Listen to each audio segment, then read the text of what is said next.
The floor to the Prime Minister of the Islamic Republic of Pakistan, Mr. Imran Khan. Prime Minister, the floor is yours. Please, go ahead. Bismillahirrahmanirrahim. Iyaka na'budu wa iyaka nasta'in. His Excellency Mr. Vladimir Putin, President of the Russian Federation, Excellencies, it is a pleasure to participate in the SCO summit being hosted by the Russian Federation. I wish to particularly congratulate President Putin for successfully leading SCO during these extremely troubled times. We welcome Tajikistan as the next chair of the SCO and assure them of our full support. As we speak, Excellencies, as we speak, the COVID-19 pandemic continues to rage across the world, devastating economies, claiming lives, and disrupting livelihoods. Over 50 million people have been affected by the virus, and more than 1.2 million people have lost their lives. The devastating impact of the virus has affected all aspects of human interaction, and especially public health and the global economy. While progress has been reported in vaccine research, it is unclear as to when the vaccine will become universally available. Humanity faces the possibility of a slow recovery and prolonged economic slump with rising poverty and inequality. Under the circumstances, the imperative of a common approaches to limit the spread of the infectious diseases, reduce the effects, and develop potential remedies has increased manyfold.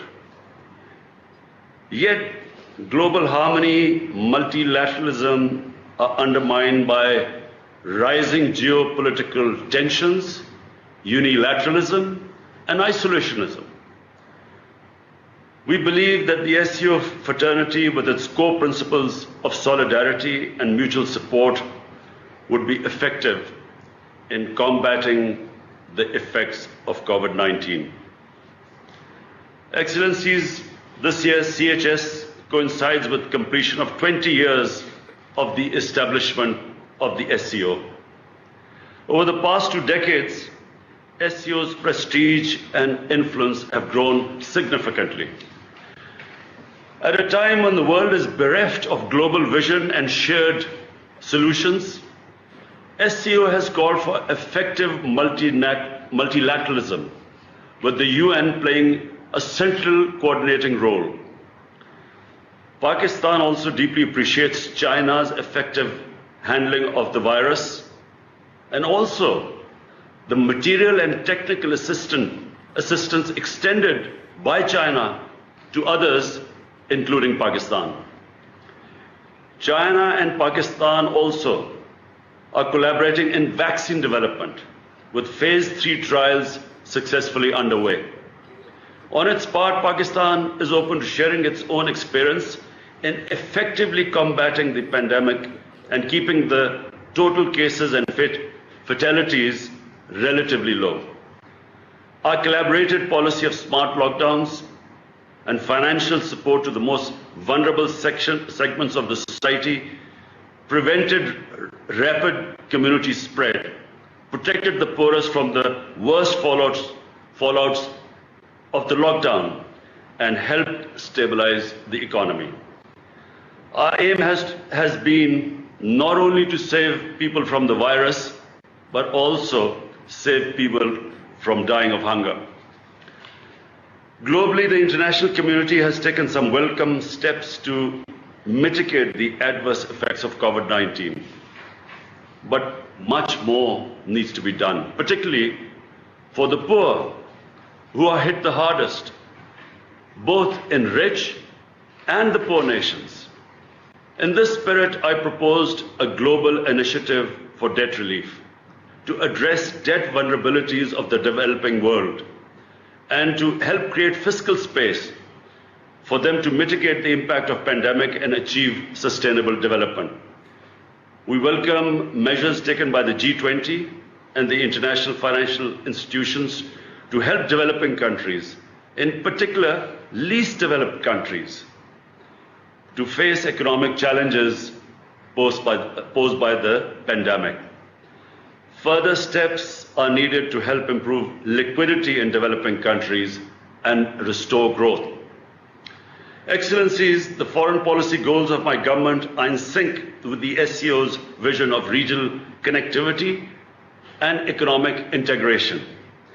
SCO is destined to play a pivotal role in the emerging confluence between the Belt and Road Initiative and Eurasian Economic Union. Pakistan's geographical location provides it an ideal opportunity to crystallize the benefits accrued from the process. The China-Pakistan Economic Corridor, the flagship project of BRI, is poised to play a vital role in this regard. Excellencies, the Shanghai Cooperation Organization was established to ensure security and maintain stability across the vast Eurasian continent. Join forces to counter emerging challenges and threats, and enhance trade as well as cultural cooperation. SCO stands for strict observance of this principle and the principles of the UN Charter, such as equality and sovereignty of states, respect for territorial integrity, sanctity of borders, non-aggression, non-use or threat of force, and people's right for self-determination. On the occasion of the 75th anniversary of the United Nations, we strongly support the central role of the United Nations in maintaining international peace and security and advancing global sustainable development. We stress the importance of faithfully implementing UN Security Council resolutions for peaceful solutions of outstanding disputes to create an environment of stability and cooperation. Unilateral and illegal measures to change the status of disputed territories in violation of the UN Security Council resolutions run counter to this objective and adversely affect regional environment. Such measures must be condemned and opposed resolutely for being in violation of the SCO Charter and its well-established principles of interstate relations.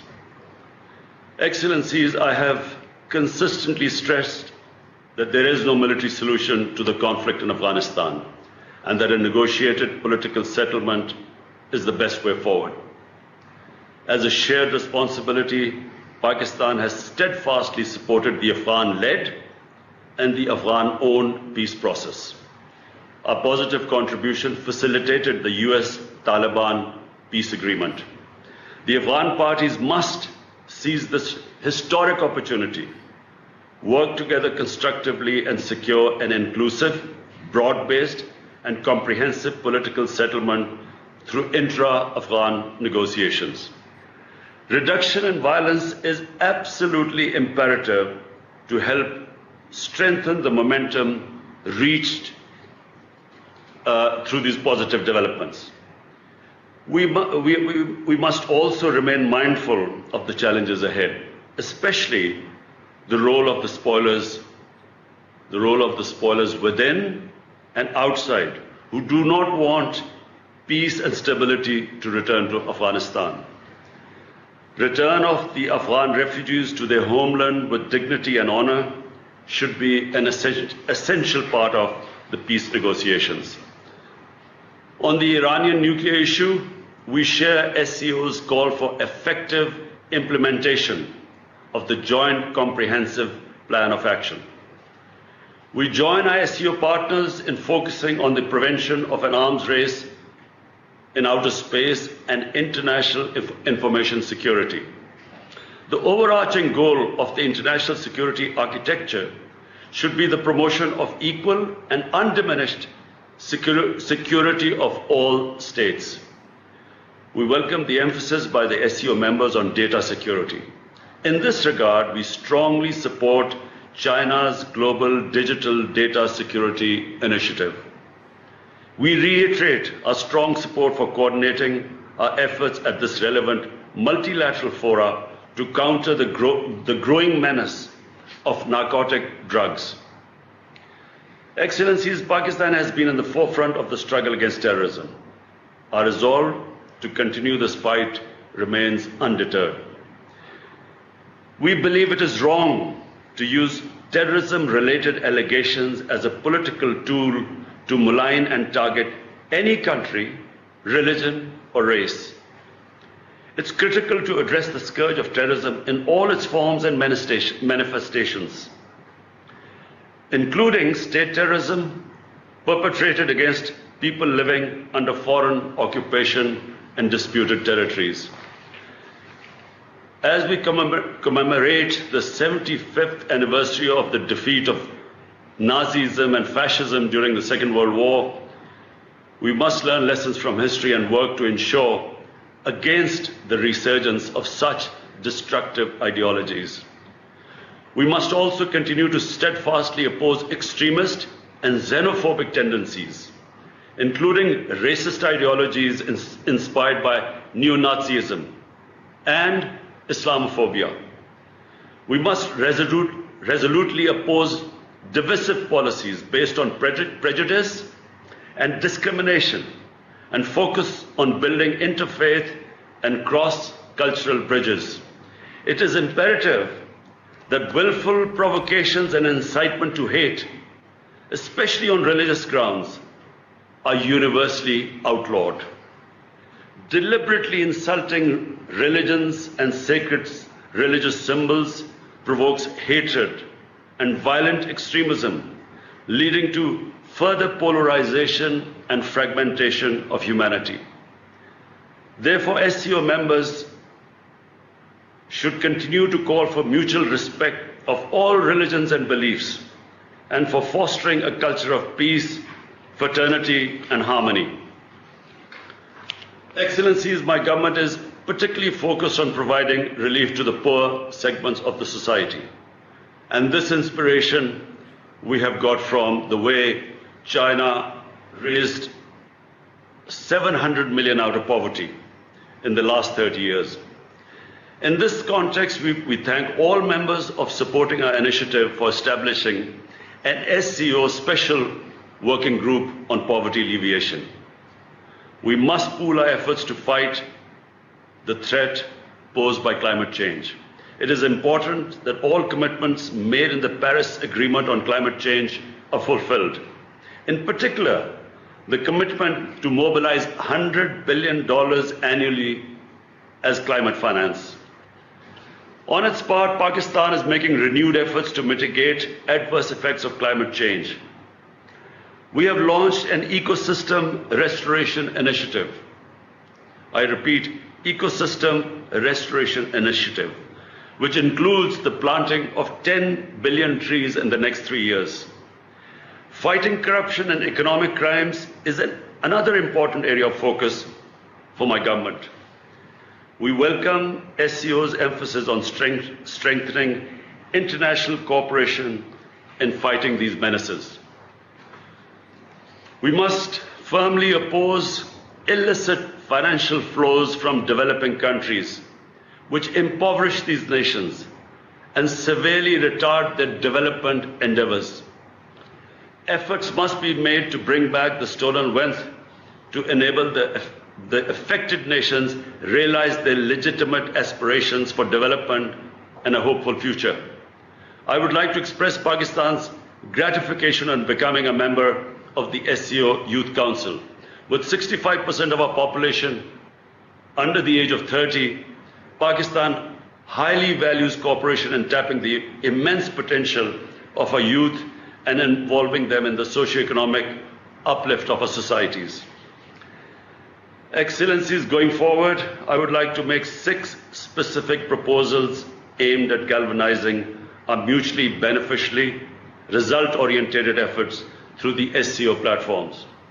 First, we should create an SCO knowledge bank of best practices to fight COVID-19 in order to guide us through the second wave and beyond. Second, we should work out a strategy as an SCO action plan to mitigate the adverse effects on the economy of COVID-19. And it should be short-term, medium, and long-term, including by prioritization an SCO unified framework for emergency preparations developed in consultation with the WHO. Number three, we should take a united stand that the COVID-19 vaccine must be viewed as a global public good, affordable and accessible to all. Fourth, we should call for more measures by G20 to meet common challenges like climate change, deteriorating environment, widening inequality within and among nations, poverty, disease, hunger and sustainable development, and above all, the illicit movement of money from developing world to offshore bank accounts to rich countries, which is devastating the developing world. Fifth, we should formulate a multi-year SCO youth strategy with a focus on building partnerships among educational institutions. Sixth, we should develop SCO partnership for technology, offering scholarships and exchange programs for youth in the scientific field. I wish this meeting all the success. Thank you.